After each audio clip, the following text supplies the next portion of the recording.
All right there, everyone. Welcome to the podcast. And today I am joined by King John Brick himself. Hello, thanks for having me, James. No problem, man. From Club Brick, a pretty good community channel of different types of things. Mock Hour streams, which is where they look at mocks on the Discord servers. Mock Roast, where they give criticisms to mocks. Lego ideas and a few stop motions and Lego Yeah, analysis a videos. jumble of things. Yeah. So, what actually got you interested in Lego then in the first place? That's going back to as far back I can't even remember. I was pretty young at the time when I first got into Lego. I had to be like two before my memories even start. I remember like probably Oh got shit. Lego for Christmas present when I was really young. So I remember always having it around. But I remember there was a gap. I stopped using it for a while until I think my early teenage years, where I actually had like a little IOU card where my mother always like she'd never have paper cash on hand as her card, but you need lunch money for my siblings. So she keep borrowing paper cash from me, and I keep adding onto my IOU. So eventually it got up to like $300, and I think we were at Target, and it's like, okay, pick any set you want, and I'll just rip this up. So I ended up getting like a bunch of Lego Castle stuff, and Oh, that, nice. that kind of like revamped my interest, and it's been like my one of my favorite hobbies ever since then. That was probably like way back when, like over 10 years ago. Maybe I'll say like 15 years ago, actually. So with the big castle sets, did they ever have any small ones? Because I know I've told you before on Discord that I had like a massive castle set, but I can't remember many like tiny ones. Um, well, usually every castle theme had like at least one major castle set you're going to get. It's probably priced more if they had one today, but usually like that was $100 one. There would be smaller ones you could get, like maybe a single tower or some siege engine that would be cheaper Oh, cool. price. But yeah, there's usually only one like main castle of each theme. Hmm. What kept your interest then after all these years?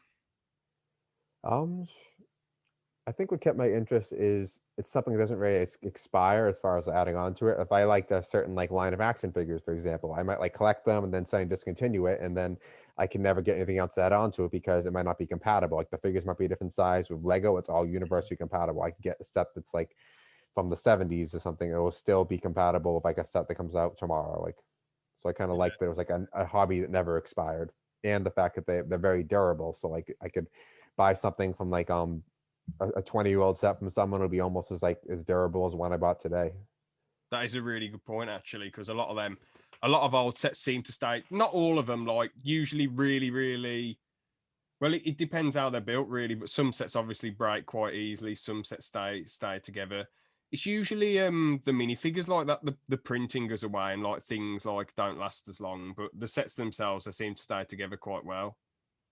Definitely, yeah. And I especially like how there's like a system to it, as opposed to like let's say I wanted to collect like Star Wars toys. I had a Luke Skywalker, but then like I wanted to get another one that was a Vader, but I got it from a different toy brand or something like that. It would be a completely different size. It Oh wouldn't yeah, line yeah, up. With Lego, it's all standardized. Like you never have to worry about a figure not being available unless, yeah. yeah. That's a fair comment. Um, on the Met Enthusiast podcast, you mentioned about how you can call up Lego and like didn't one of your friends call up about like a Django? No, what figure was it? Was it a Oh, Django? getting like the free figure. Yeah, yeah. Have you ever done that before? Or I have. So basically, how it works is Lego's customer service. There were just one time only. There were place like a figure you lost, Mhm. but what a lot of people don't realize is you can say I lost this when I was a kid. Like it could be like 10 years ago you lost it. They'll still replace it now. It's not like a just for a set or a defect. Just out of a courtesy, they'll do it. Yeah, So a friend of mine tested it and he said, "Oh, I lost like a Jango Fett figure. I think it's like a pretty valuable one. I mhm. don't know what it's worth now, but I like think this it's like about 100 quid. Well, it could be. I want to say the time was worth at least like 50 or so, and they sent him one. I think what I used it for the time is Jabba the Hutt, like the classic figure. There wasn't a new oh, one there. nice. There was only the original Jabba sail bar. I think it was the only way to get him back then I knew of. Yeah. So there hadn't been a remake of him yet. So he's a pretty rare figure back then. I think he's worth like 40 or so then. Did you genuinely lose him then, or?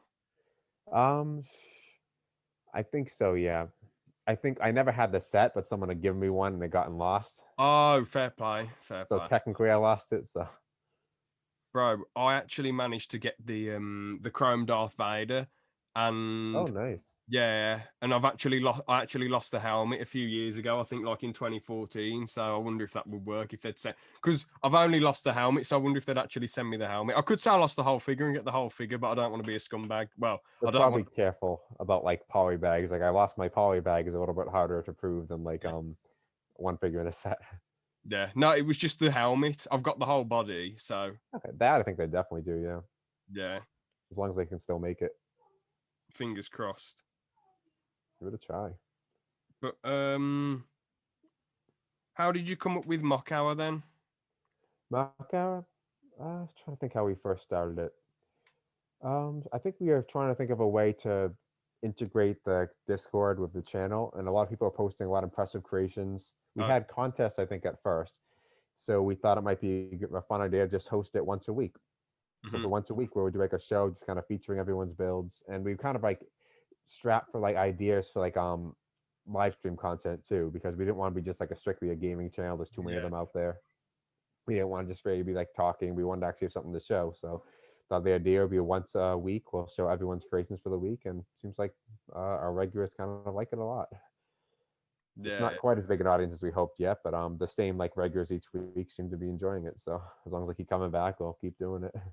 Yeah, I mean, as long as you have the mocks to review, that usually goes really well. Like I personally enjoy it quite a bit myself, and the I'm glad to hear that.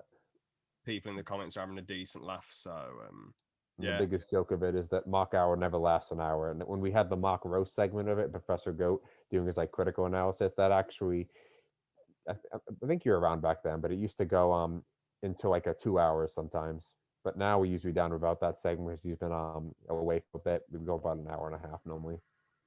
okay.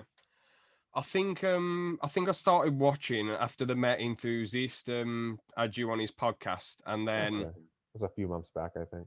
yeah, yeah, I didn't start watching loads till I realised that like I thought when you clicked on comments, you'd only click like, I don't know, like people you really liked or that you were friends with or whatever. But then I commented and I thought, oh, cool, he's clicking on mine. And then that got me interested because I was like, oh, so they'll actually respond. And I was like, oh, Yes, that's awesome. Because we I try to didn't, highlight everyone's comments. Yeah.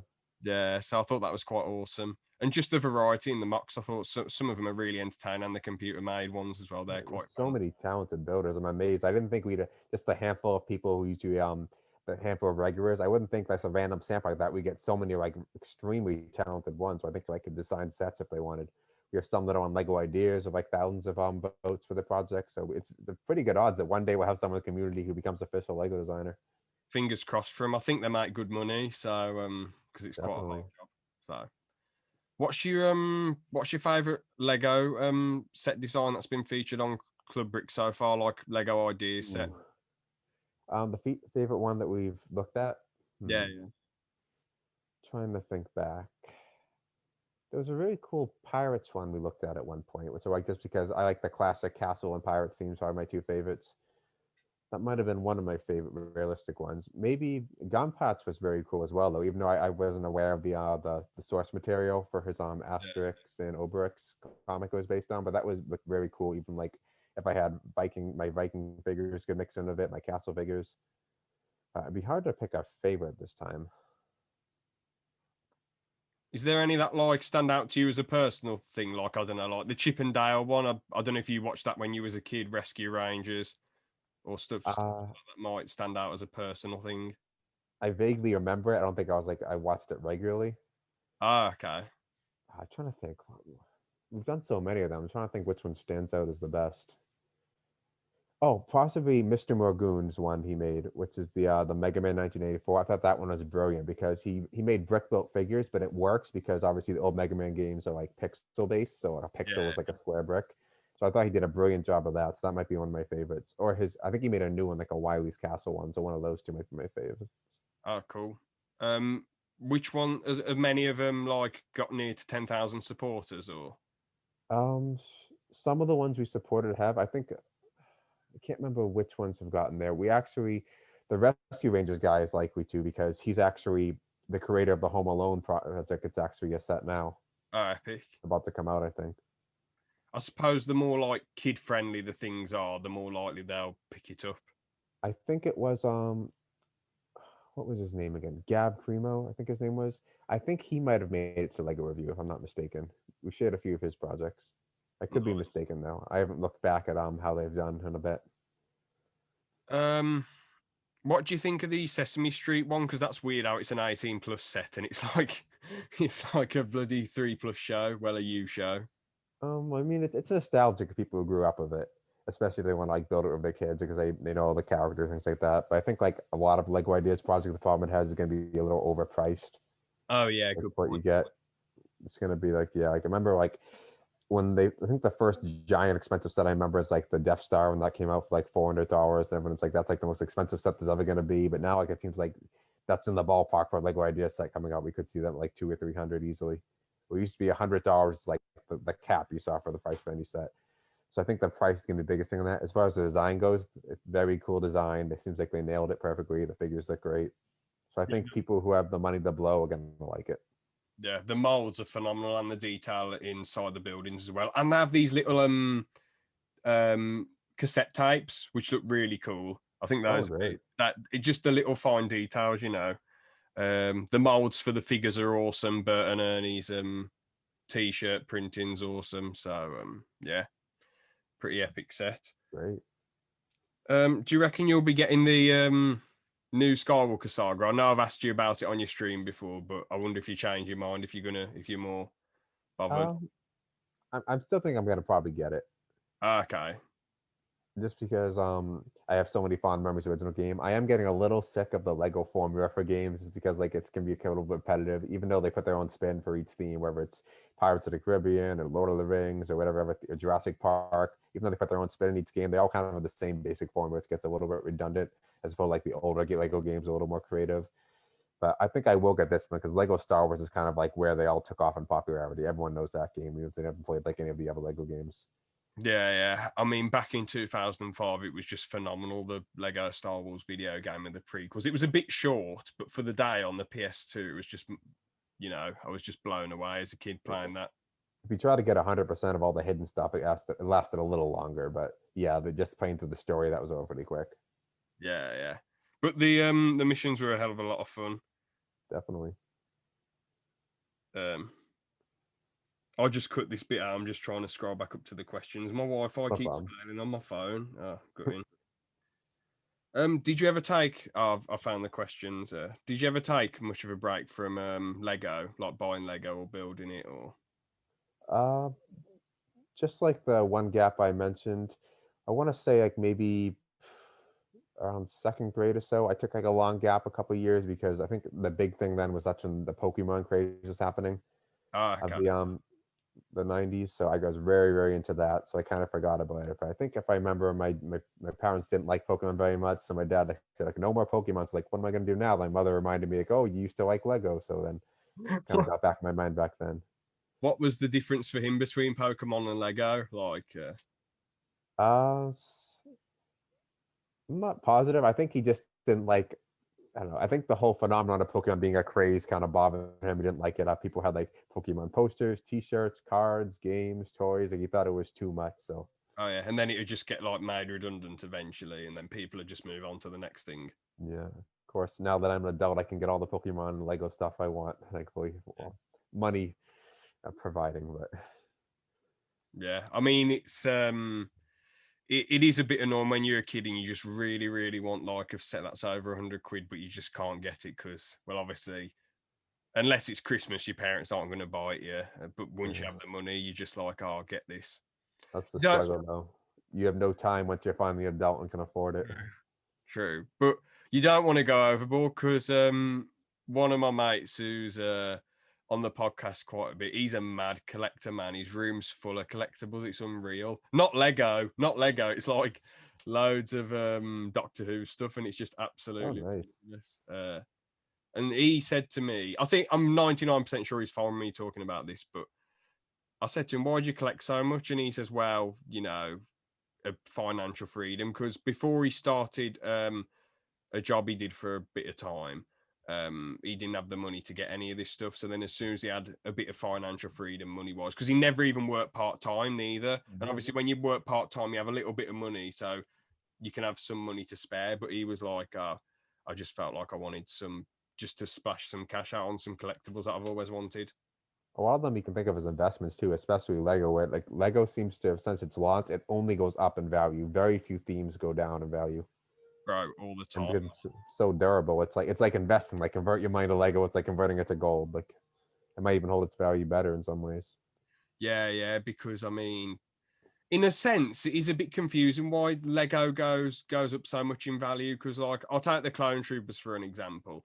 The printing on them is so like faint, like it's really like grey, Yeah. dark grey, and it just looks so faint. While the printing on the clones from 2008, that's a lot more. You can see it a lot better. It's just dark black, you know. Oh, So there's so much variety of those like, clone figures, but the slightest difference makes one worth more than the others. There's so many clone figures out there. yeah. But the thing is, those older ones are worth more, and I think it's because they made less of them. And I think the more Yeah. new Lego gets, the more money they've gradually got behind them, the more they've been able to pump out. That's why I think the old sets are worth so much.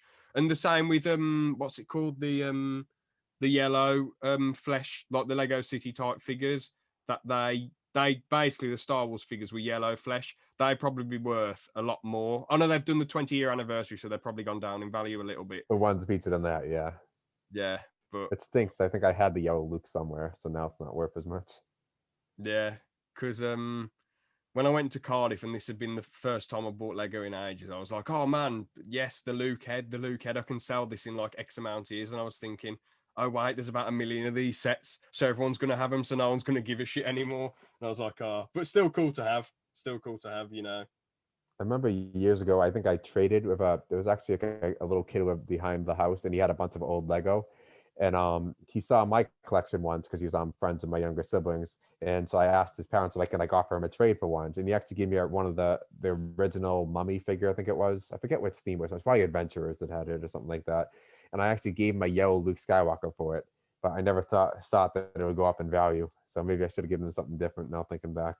Well, I mean, if this was like the early 2000s, you know, they'd It had to be then, yeah. like in the early 2000s, you know, I'm guessing eBay was around, but it wasn't. Well, it was around because it was made in the 90s, but it wasn't. Lego wouldn't have gone up that much in value because it was, well, Lego Star Wars was probably quite new in the early 2000s. So you're just not going to know, are you? So, yeah, sadly. But now we know, you know, keep investing. You know, it's a good thing to do, really. It's pretty much easy money. I know you have to keep. I mean, you can even sell the sets out the box. I sold Squidward and SpongeBob house, like that's about this big. I sold that for like 40 quid, you know, and it was out the box, fully built. You have to be careful with it. There can't be any pieces missing. But makes the value plummet, yeah. Yeah, and those are out the box. Obviously, in the box, it's like bloody hell, it's worth like 100. Well, the whole set, it came with different things with it, but the whole set's worth like I think 150 quid in the box. But the point is 40 quid out of, you know, our two little buildings. I think that's quite good going, really. So it just shows buy Lego, even if you don't like it. People watching, buy Lego. Buy it, keep it in good condition. Yeah. I actually have what's it called? I think it's called like Final Duel 2 or something like that. It's an old Lego Star Wars one. It has the yellow Luke inside it. I have that sealed somewhere. The box is a little bit banged up, but it's actually I still have it sealed somewhere. Nice. So that's one of the few investments I've put away. Yeah, I mean, it doesn't matter that it's banged up at the end of the day. People are still going to want to buy it because a part of me thinks with the Lego online buying, it's like people they'll see the set and they'll be like, oh, it's new and in brand new condition. Some people will be like this and they'll be thinking, oh, it's new. Well, I don't care about that. Just get it outside the box. I don't care what condition it is. I just want the set, the figure. But then other people will be like, oh, I want it brand new, crisp condition. Oh, yes, I love opening the box. Yes. You know. So, I mean, personally, what would you rather get? Like a sealed set that's like 1,000 quid, or that same set unboxed for 300 quid? I'd rather go for the 300 quid personally, but I can get why you want to open. Better. Yeah, but I can get why you want to open the box because it's quite satisfying to, you know. Yeah. It's new, it's untouched. But at the same time, do you want to spend an extra like 700 quid? Yeah, there'd have to be a cost benefit analysis in my mind. Like, is it worth the extra price to be able to open it myself or not? Because it is fun, especially the older sets. I kept all the nostalgia, what the old instructions used to look like, the old packaging.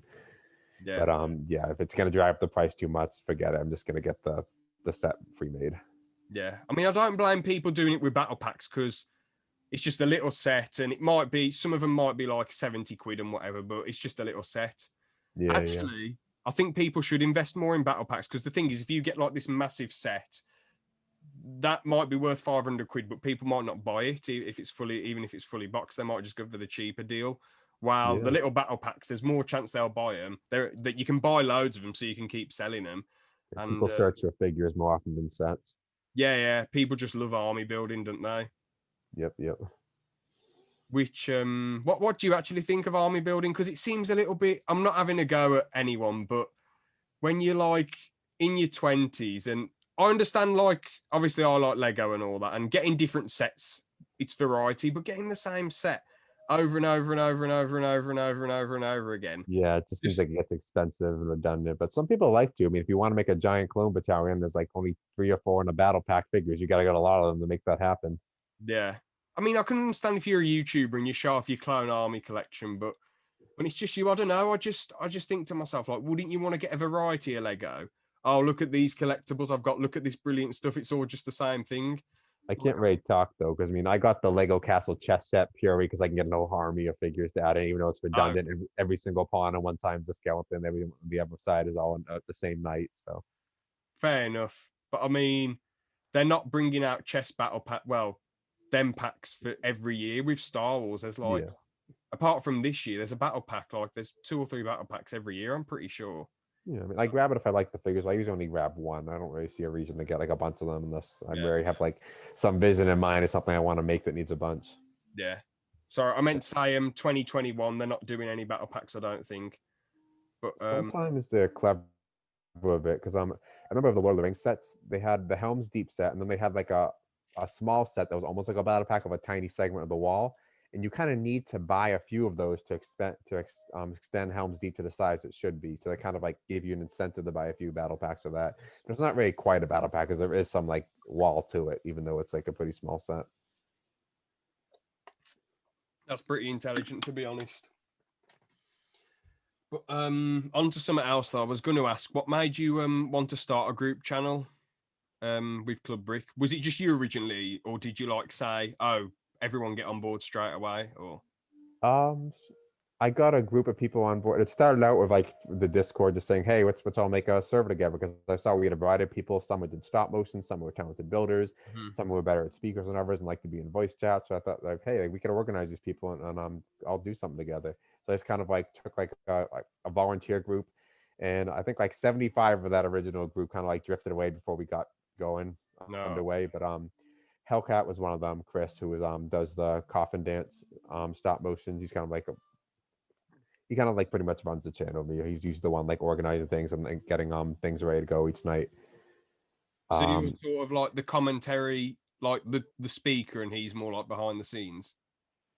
in a sense, I mean, we're both behind the scenes, but like he does a lot more research of like what tags a video needs. He's kind of Oh, like the one making sure we have content going out each night. While I'm doing more of content generation as far as like I'm always trying to find like new ideas for videos, getting interviews going. We're working on different sides, I guess, of like managing it. So. it's brilliant to have like collaboration with YouTube channels because it just makes it a lot more fun, really, when you've got more people on board and you can bounce off each other's ideas and all that. Mhm. I think a big turning point was when we got Professor Goat on board because he's just been like a great voice, like a co-host for the show, even though he's been gone for like the past month or so, just 'cause he's been busy with schoolwork and such. But yeah, I think that gave a lot of life to the channel, especially because he's a bit of a recognizable face. Because when he was on Beyond the Brick for his appearance, I think at a Brick Fair he had an appearance, so he had a bit of recognition to him. So that seemed to give us a big boost as well. Epic, man, pretty sick. So how did you meet all of them then? Uh, we pretty much met all in the Club Brick Discord. Gathisha, who just does like our thumbnails, he hangs out in the Club Brick server. You've probably seen him. He's not doesn't really actually makes videos. I knew him prior to Club Brick, just from Discord around. Everyone else I kind of met there. Professor Goat, I met in a Lego Universe server, I think, because we both used to play that old Lego MMO. Oh, so you've known him for years and years then? Um, the thing is, I haven't known him, but I think he knew of me because back in Lego Universe days, I actually had for a time the top property in the game because I got very good at like using the little programming features in it. So he knew what my property was then, I think, but we didn't actually meet. Okay. So yeah, not until like recently, and when we started the channel, soon after that did I actually meet him and have connected. And like, hey, you're famous from this. Hey, you were famous back then, and come join our channel. Nice, man. So do you ever think like if Club Brick got absolutely massive and loads of people kept wanting to jump on board, said, "Oh, I'll make you a video, I'll make this, I'll do this, I'll do this," and everyone just dogpiled and said, "Oh, I want to do this." But how would you decide who would be able to do something? Well, we want to keep anyone who's been contributing to the channel. Obviously, I'm not going to boot any of them out as long as they're still joining. There are some people who have like they've gotten too busy. Says, okay, we'll take you out of the team chat for now. If you ever want to come back, let us know. But if I guess I could say that the bigger we get, the higher the threshold to entry to be. If they're like a half skilled stop motion animator, or they're just like a little bit stuttery but they want to speak in videos, but they've been with us since the beginning, like working hard and there's not much reward, like we're going to give that one a lot more preference than somebody who joins later on. If we get to like 10,000 or 100,000, however many subs, if they're joining then they better have like something like very big to bring to the table. Yeah, so like just insane video editing skills, insane Exactly, yeah. You have to have motion. some big contribution if you're joining late. Yeah, that's fair game. That's fair game. Because it's always like it's always good to. I'm not saying being the A side matters, but when you are the A side, it does help. You know, when you've got the Yeah. subscribers and the views and the people already helping. Because I find it like weird when I know obviously Club Brick doesn't do this your channel, but like some people who have less subs and they're like, oh, let's make a group channel, let's make a group channel. And it's just like, what the hell? Or like they're like, let's make a group channel and it's just all about one person and then everyone else is just like a sort of shunned to the side, or it's just a shambles. I think it's quite my point is it's quite hard to get a group channel together and get people together to do Yeah. this sort of thing. It's not how I pitched it originally. I thought like how it would work because a lot of the people on our team actually have their own smaller YouTube channels. I thought, okay, Yeah. this would be kind of like a hub channel. And like, I thought it would just be mainly a place where you do like a weekly live show and everyone would join as their channel and the name and kind of like a group collaboration show we'd all do together. I thought it'd be something like that until kind of evolved a little bit differently. And everyone seemed to be more interested in Club Brick than their own channels. I'm like, okay, if that's what you guys want to do, we'll make Club Brick your focus, but just don't neglect your own channels too. That's good, man. Because some people who like make these group channels, they're just like all about themselves. You know, they're just like, oh, That's the weird thing about Club Brick. I feel like that the channel exists like for. I feel like my job there is to like promote everyone else. Like I'm there, I'm like, here's someone else's build. Like help this guy's like ideas project. Like my job is to compliment people. Like yeah, or give like a bit of constructive criticism. yeah. I let Professor Goat do more of the criticism for the macros. Because he's a more of a critical eye for that type of thing. I'm not quite as skilled a builder. I'm not as much a mock builder. But yeah, we give criticism, but in general, our job is to compliment people and to promote them. Yeah. There's brick films on your channel. Would you ever make any yourself? Or Like stop motions. yeah.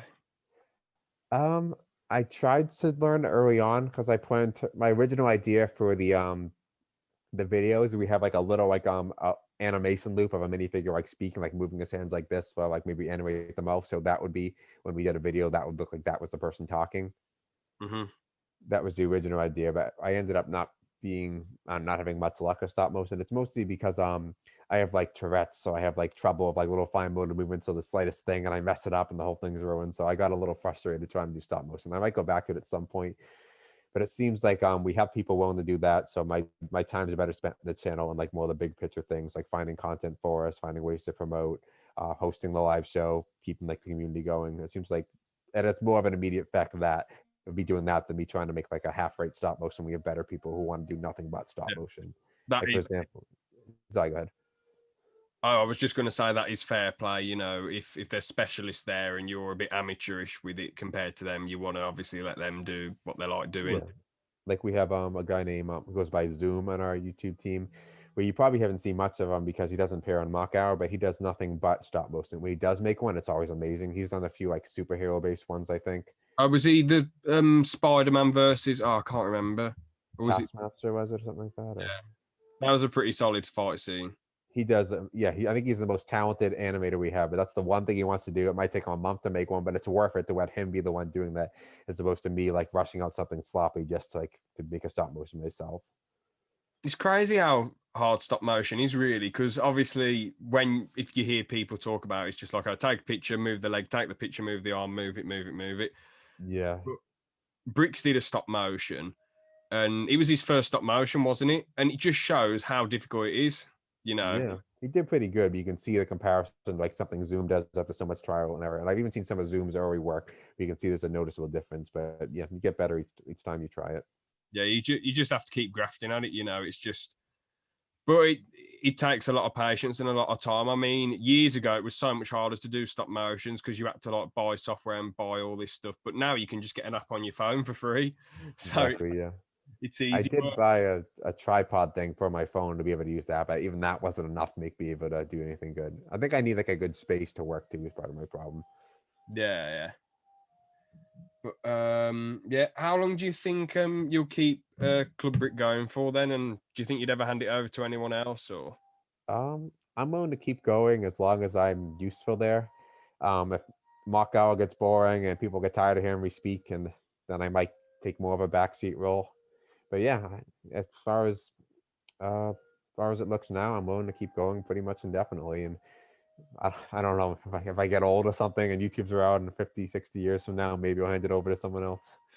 Fair play. For the time being, I mean, I'm having fun with it. I enjoy doing the show every week. It seems like I don't know, I'm able to contribute. So Hmm. you know, It is all just about that passion for the game, and it's just about, you know, enjoying yourself and having a bit of a laugh with it, really, and putting a bit yeah, of. definitely. It's good that you have something like Mockow though, because I think it's healthy to stick to some sort of schedule rather than just being like sporadic and uploading random stuff or waiting Yeah. ages and uploading something. I do want to try to advertise Maka a little bit more. It seems like right now we're limited by Lego fans who are on Discord, and that's two groups that are so like only that's two small groups already. Like Lego fans, Discord users, and then their overlap are the only people we get onto the Mock Hour show because that's where we post all the mocks for the show. So I'm trying to think a little bit how to expand that in the future. One idea we might do is if the submissions grow a ton, maybe we'll move to like Reddit for a platform because I think how PewDiePie does of his meme review, how he kind of uses the one that floats to the top. If we get too much content, we'll just something like that, where the ones that are most upvoted will go to the top, and then we'll go through as many as we have time for, like the most upvoted going slowly down or something like that. That is a massive fair play because, like, if you had like 20k subs and you had, I don't know, 4,000 people in the Discord and they're all just spamming mock hour, and Yeah. when you get that many fans, there's bound to be some trolls, so they might just put a little brick in there and say, "Oh, this is my mock," just as a joke. So, Yeah, and we don't have any requirements to enter. Anyone can enter it. But right now, even if like the 10 to 20 people we get watching like live, like we already takes us up to like 2 hours sometimes to get through a show when we're doing the macro segment, everything. So like if we had like 100 people watching, and we can't take like obviously 5 times that watching. yeah, it'd go on like all night. Mock hour would. So, Yeah. Like, did you see were you here on Professor Goat did his like all day sorting stream, did like 12 hours straight. He didn't even bloody get up to hell, no, I wasn't. he didn't it's still on the channel, I think, but he didn't even get up to pee or to eat. Like I'm like, how did you manage Jesus this? Christ. I keep joking that he's gonna have like an all day mock roast to catch up on because the mock roast submissions you've been skipping while he's been out. They're all building up. He's got like at least 12 hours of content to go through now. Was he like ill at the end of the stream or like He a was little bit tired or I remember because I joined near the end of it. He had stopped and he like clapped his hands. He acted like he was like starting to laugh like in celebration, like I did it. He looked like he finished a race, and I guess Oh he's like, man, I I've did got to it. watch that later. Honestly, did he get many You can't views? see that clip Worth it? because it's after the stream ended, but Was it worth it, or like did it get many people watching? Or it got a ton of new regular people because he had time people join the they might go and do something, come back hours later. Oh, you're still going. So he made a lot of new connections with people who become regular fans of the channel. So I think it what? was worth it. What was it for again then? Sorting stream. So basically, I think it was, I forget which it was. I think he spent like $5 for some lady on like Facebook Marketplace, and he got this giant tub of Lego, probably worth hundreds. Oh, epic! And That's by the end, I think he found like 45 cents something mixed in. It's like, oh, so I actually got it for $4.65, something like that, or 35 cents. Yeah. epic, man. Absolutely class. Yeah, this is all on the channel. I think we have, if you look on the homepage, we have like a playlist of just the streams. You can scroll back and you can see it jump out. You see as many people jumping out, sorting stream. Yeah, Yeah, those are very popular and demanded. So I hope, COVID permitting, like he manages to get another haul sometime and do another sorting stream. fair play. People say they're good like background things to listen to as you're doing something else. Yeah. So you know, like any money you get from Club Brick, I know you've told me before you like invest it into the channel. What sort of like software or cameras would you want to get in the future? Um, I haven't looked at cameras specifically. Hellcat's been pestering me to look at some of those soon and invest in that. One thing we might get is maybe the paid version of StreamYard because we were looking at using Streamlabs because that's free and it can have more features, but it didn't seem like it has a good system for like drop in, drop out, like people joining the show. So I might just end up doing the paid StreamYard. So that would be the first thing. Yeah. We have a reimbursement list. People done channel expenses. Like I upgraded to like a laptop that was better for streaming. Oh, So, cool.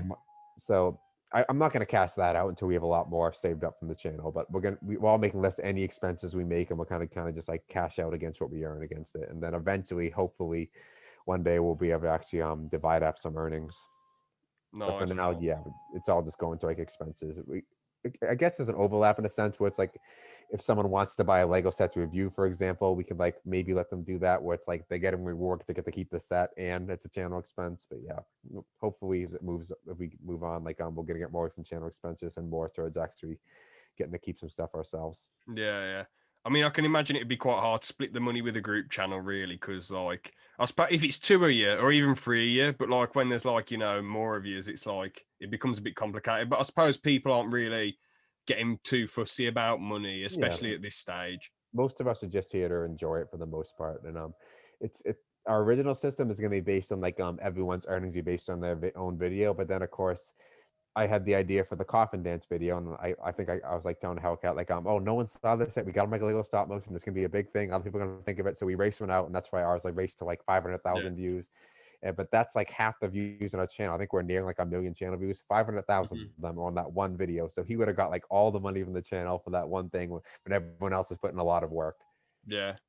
And I also, it's suppose very. Go I ahead. suppose you'd be entitled to like 5%, but I guess he was the one who grafted and got it all out. So So he didn't want to like claim all that, and also the fact that like something like a quick news video, like Lego Super Mario coming now, that might take 10 seconds of effort, as opposed to a stop motion might take like a month of effort, and they might get the same amount of views. So it's not really quite fair to like reward one person more than the other from the when well, yeah. I mean equally when one put so much more work in, and both type of videos are important to the Mhm. channel. So we can't just say Definitely. let's only do like the quick clickbait news videos. So like we'll think of a fair way to do it. For now, I'm thinking we're just gonna do channel expenses, and maybe I'm thinking of like we can all divvy out like a Christmas present. Like maybe I'll get each person like a $20 Christmas present for the channel funds, including Nice, myself. man. Yeah, I'm not planning to cash up myself either. Hmm. Fair play. Pardon me. I was gonna say though, with like because you mentioned news videos, you ever like just tempted to like spam out 50 news videos? We are, but the thing is, there's so many channels doing that, Yeah. and yeah, what was the question again for that last one? Are you like, are you ever just tempted to spam out news videos? Yes, like you're saying, we're not the fastest at it by far. So Yeah. many channels out. There's people who have like little insider sources that give them leaks ahead of times. Hmm. So yeah, Thing unless we is, had someone in another time zone that could dish it out very quickly, I don't think we're ready to like compete in that regards. yeah. I mean, personally, I was just asking because I wanted your take on it, but I do like what you like do really compared to other things. Because thing is, with these Lego news people, it's sort of their job. Like, just too good. He's got like about 3,500 videos, and he spams out. He's got some like half of his news videos are just like 1 minute, and he says, "Look at this new set. Look at this new set." And I'm not slating the bloke. He seems like a nice bloke, Yeah. but it's just like, oh, look at this new set, brilliant, brilliant, brilliant. Oh, and he does go into a bit of detail. It's not that bland, but it just seems a bit like, oh, I don't know, just spamming out loads and loads of videos. And then you have to scroll through for ages to find stuff. Like on your channel, Club Brick, I scroll through things. I'm like, oh, it's this video. That's cool. I'll stream. Yep, this video. I remember this. Oh, this is nice. With a channel that spams out like a million videos, It's it's hard hard to to find things. it's hard to find things that like stick out. And the trouble of like news videos is that they're tempting to me because you get a big burst of attention, but they don't have much longevity to them. Yeah. It's like if we make a stop motion, a lot of times you make it, it only has like 50 views overnight. Oh, it's a flop. But then we look back a month later, it's like, hey, it's like up to 1,000 views. How'd that happen? Like because they have like a longer legs to them. They never really expire. Essentially, They news do. videos, they have a one quick burst and they're done. Like no one's ever gonna say, Lego Super Mario coming soon. Like no one's ever gonna click that video again. Like Yeah. But I mean, yeah, stop motions have a lot more longevity because, well, I don't know, it's a story, it's a narrative, it's enjoyable, or there's some nice visuals or whatever. While a news video, yeah, it's just a typical blah blah blah blah. Here's this. I definitely. mean, M&R does things really well because he actually doesn't just do news videos. He does like questions and answers. He's got a podcast.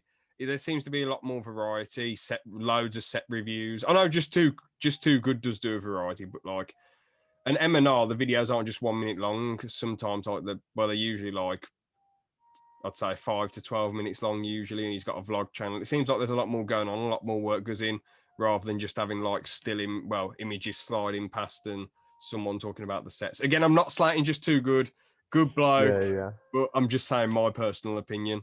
That's fair. Because I mean, I know you haven't watched the podcast a lot, but me and Aaron, we have slated big YouTube channels before, but with the Lego community, That gets you attention because people search that big YouTuber's name and they see a video about it. I'm like, this YouTuber is the worst, and then you get all the clicks. Their name has weight in the video title. It'll get you views. yeah, well, we just do it because we like to just talk about stuff. But with the Lego community, it's probably the nicest community on YouTube, to be honest, and the brick film community as well, which is obviously, pretty much the Lego community as well. Yeah. So I don't particularly like slating YouTubers, like Lego YouTubers, and they don't do anything to deserve to be slating. Like if me and Aaron have commented on a YouTuber doing something stupid, or a YouTuber acting up, or a YouTuber being absolutely ridiculous and petty when they've got millions upon millions of dollars, it's justified. Wow, Lego YouTubers. I mean, am I going to have a go at just too good and be really, really brutal and say he's the worst person ever for spamming out videos? What a horrible waste of space. No, like Yeah. it's not like he's clickbaiting anyone. That's the worst when people clickbait people. So how many subscribers do I have to get to before you take a go at our channel?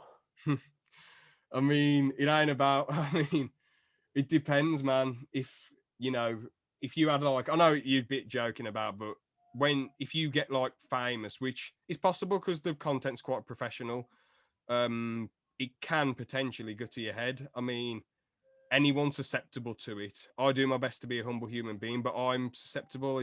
If everyone's sucking off your ego and saying your channel's the best thing ever, and then suddenly someone criticizes you, that can affect you.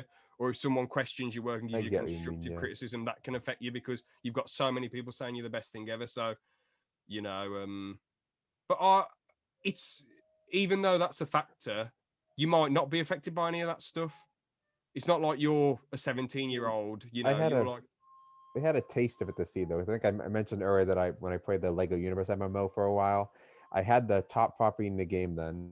And for a while, that made me like the top cat of the game. Like I couldn't take that fame with me because they had like a whitelist chat to make it like very kids friendly. You couldn't like say anything about like real life outside it. I didn't really have like, I didn't have a YouTube channel or anything like that to like capitalize on the fame. But for a while, every time I went in the game, people were like, "Oh my goodness, it's John Brick. There he is." And can I get a screenshot of you? And my in-game mailbox is constantly spammed, like people saying like my in-game friend is like, "Hey, can you come meet me at this place like 20 minutes across the map?" He said, "This person doesn't believe I know you, doesn't believe I really know you." And like it got so overwhelmed. Like I hate this. Like I'm not enjoying the game. So I eventually you can actually find a Wikipedia article about it. I think like on the Lego Universe fan wiki about like how I mysteriously vanished. Like so I hope something like that doesn't happen. Where I just get if I ever get famous, I just get fed up and like I'm done. Like I'm gone. Like this isn't fun anymore. Like oh god. Well, you know what? I learned from the experience, so I'll handle it better in the future if I ever got a second chance at fame.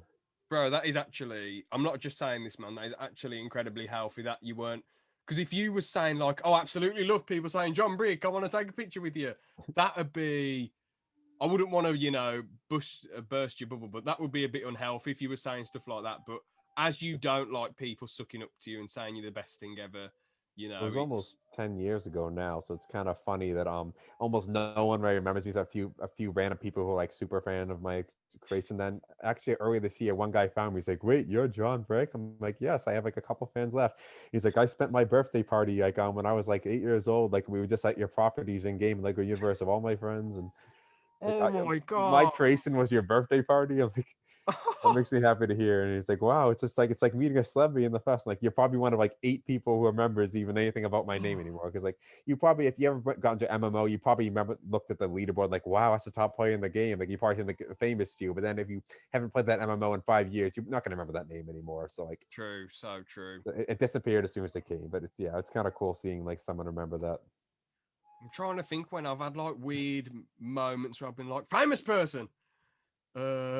I've said on the podcast before how I was lucky enough to meet an MMA fighter who's in the UFC because one of my Oh, friends nice. is good friends with him, and I actually had a picture with him. And afterwards, I walked past him. Like my friend wasn't there. I walked past him, and he was like, "All right, James." I was like, "All right, man. How's it going?" So that was nice.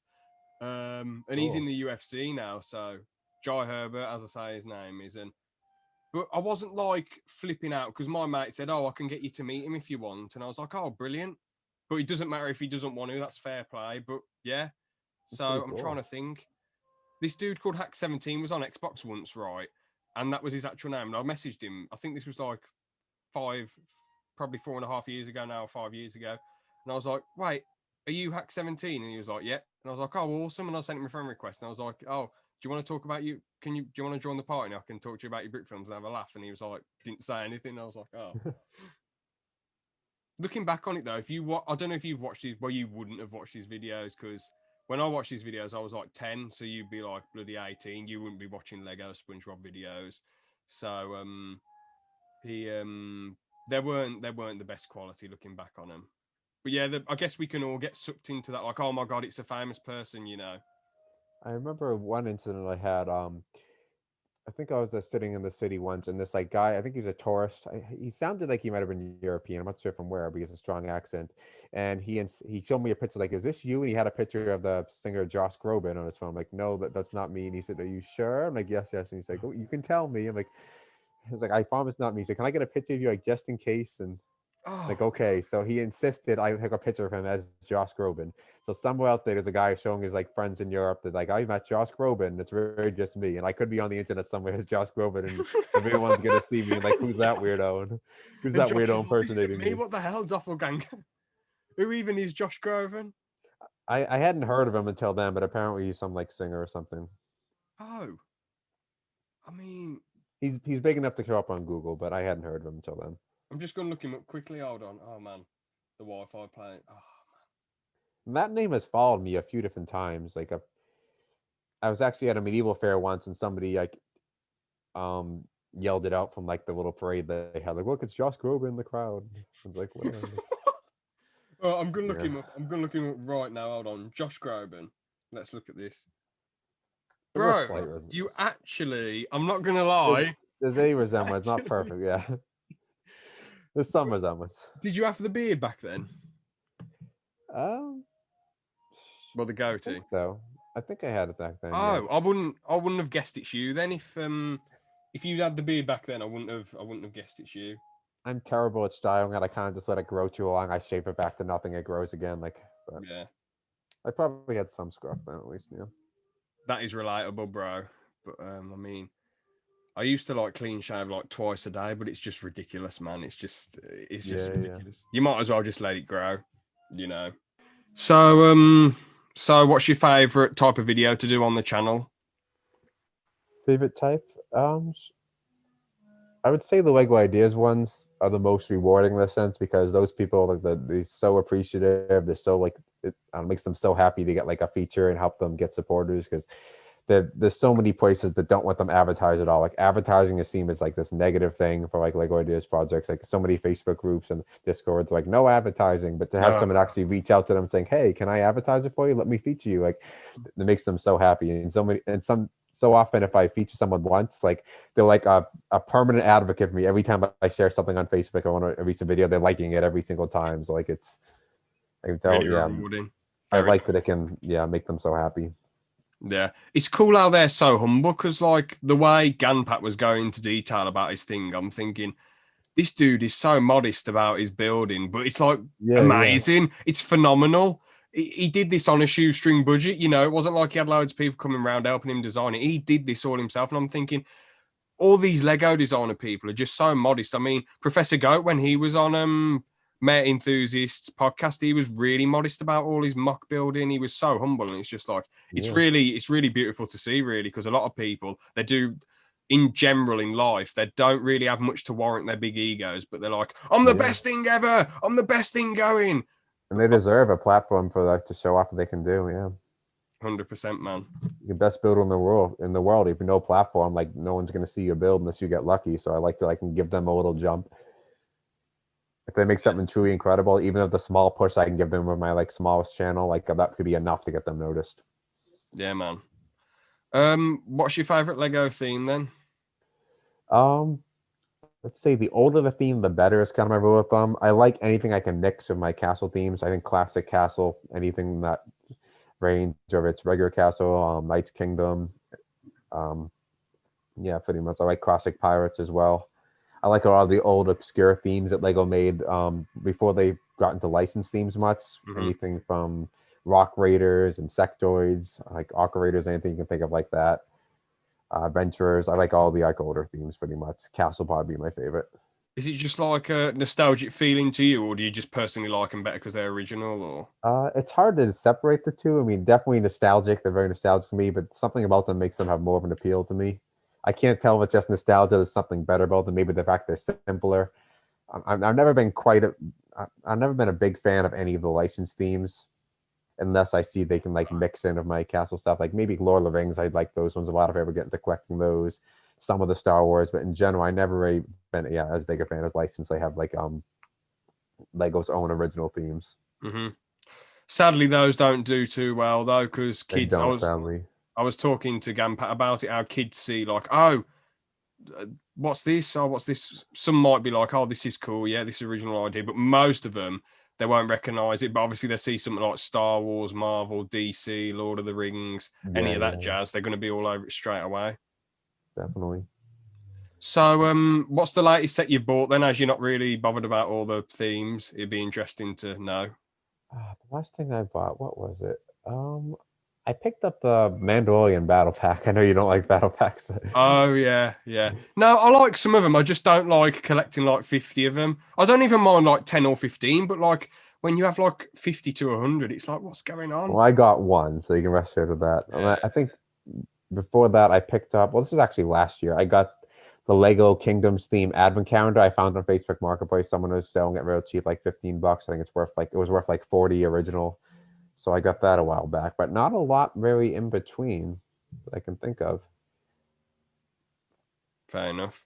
When people get me Lego sets as gifts, like people aren't Lego fans, they seem to always get me the same thing. I don't know what it is. It's like it's the basic set of like colored bricks you can get. Like I don't know why they go in and they go to the Lego store and they pick this. I'm like, how of everything did you pick like a pack of colored bricks? Like, of course, I'm always appreciative, but yeah. So I have a couple of those floating around too. I don't know what to do with yet. Maybe I'll make a mosaic thing of them or something.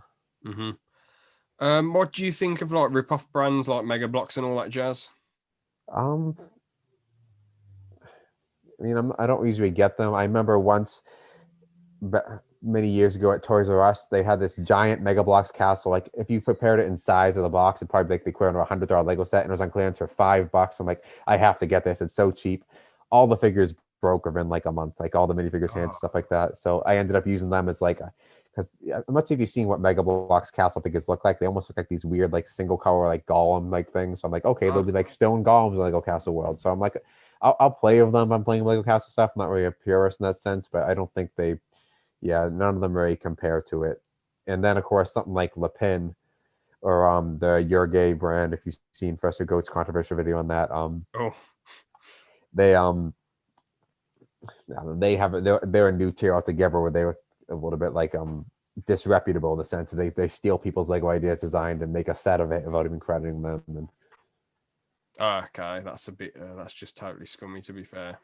I'm not sure how to pronounce the Your Gay one. It's spelled like capital U-R capital G-E. Professor Goat pronounced it Your Gay in a video, but it got some backlash. People don't like that pronunciation, but yeah, them and Le Pen, I think, are two of the more nefarious ones. But we actually sometimes, a popular segment on the Mock Hour show and the memes segment we do, people post like the most ridiculous off-brand ones they can find of like very funny names. there was one knockoff set. It was like a knockoff. Not only was it a knockoff brand, but it was about fast food restaurants. They had little fast food restaurants, and they were all knockoff versions of those. And the thing that made me die is I said like Burger Hut like for Burger King, like French Fry Hut for like McDonald Hut for that. And the only one that should have been Hut was Pizza Hut, and they named like Pizza Shack. Like the one thing that should have been Hut, you didn't name Hut. And I mean, I don't know. Some that are so bad they're hilarious. You'd think if they've got enough skill to copy something, you'd think they'd, I don't know. I know it doesn't take much skill, it takes more skill for like originality, but you'd think they'd actually put some effort in or know stuff about the stuff they're copying, but calling it like, what did you say? Pizza what? Instead of Pizza Hut? Pizza Shack instead of Pizza Hut. And like, there must just be trolls. I don't believe they're that stupid. There must be trolls, man. Of Space Wars instead of Star Wars. We had like something looked like a perfect replica of Chima, but they called it Chim. We died laughing at that one. Just Chim. That's all it's called. Yeah. Or Ninjas Space Go. Like they find ways to like make something very, very convincingly similar. And they always like, I think they're designed to trick parents who see them. I'm not sure if you've seen those fake ads they have online all the time. Like, get this Lego Death Star for $40 instead of $400. And of course the parent's like, wow, what a bargain. Ends up being a knockoff one. And yeah.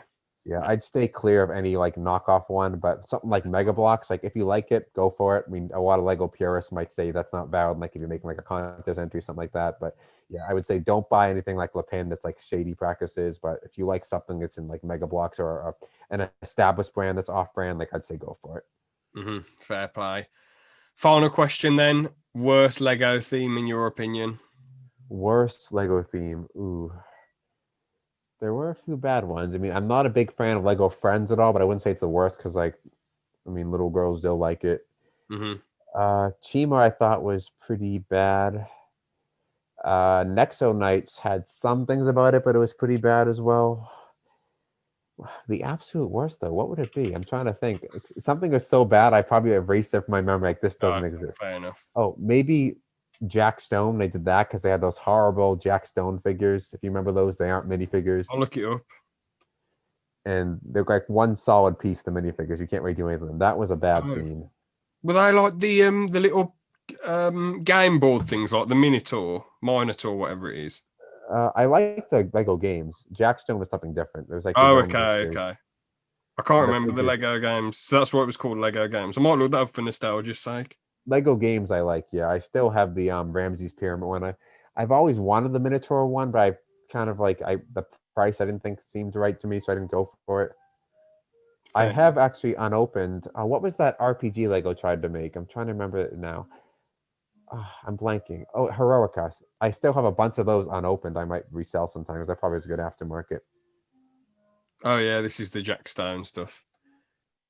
Yeah, it's made just the figures. They aren't minifigures. You can't customize them. They're just ugly. So that might be one of the worst Lego themes. They had some they had like pirates that were like that. I remember getting that when I was a kid, like weird pirate ones that you couldn't take their heads off or arms off or legs. Yeah, and they don't blend into the other minifigures. Or what is he gonna be, a giant? Like, do you have a worse theme in mind that you just absolutely hate? Oh man, I don't know. Ninjago, because like everything just seems the same. That'll probably piss a lot of people off if they get to this point in the video. But yeah, like, I mean, I like the spinners and I like the show. I'm not really the new seasons of the show, but going up to maybe like, I'll say ending with the Dave to the Party. After that, I didn't really like it, but I love the spinners. I love the show, but yeah, I didn't find myself getting many of the sets other than trying to collect all the figures. That was about it. Okay. My Ninjago collection actually got stolen when I in college, and I had to reset it entirely. So I still haven't gotten back a lot of my more rare ones. Got in, but yeah, I mean, with Ninjago, it just doesn't appeal to me. I just think it's a bit, I don't know, it just seems to be the same thing over and over and over again. The pirate ship looked good, but apart from that, it's just a bit naff to me, you know. Did you try the show ever? No, never, no. If you ever want to try, start from the beginning and see how you like it, because especially the pilot episodes, they are very good. It's very enjoyable for a few seasons at least. Like, I was surprised by it. I mean, I'm not really into them sort of shows, but maybe if I ever feeling a bit of a... if you don't like cartoons, maybe not. But yeah, I thought it was pretty well done and pretty funny. Mm-hmm. But I guess we can end it there. Anything else you want to say, or... I guess the last thing I'd say, if any viewers want to join us in Mock Hour, I wanted just to make sure I clarify what it is. So pretty much every week we have a theme. We choose one winner. you've been lucky enough to win it 2 of the 3 times now we've done it. Two-time champ. The show's been going on longer than that, though. So pretty much anyone's welcome to share a build. We just pretty much feature them all and once a week, and that's pretty much it. Yeah. Well, everyone, go check out Club Brick. Subscribe if you enjoy it. Yeah, thanks for watching. Thanks for coming on, John. Thanks Much for having me. appreciated. So, yeah, we can end it there. See you then.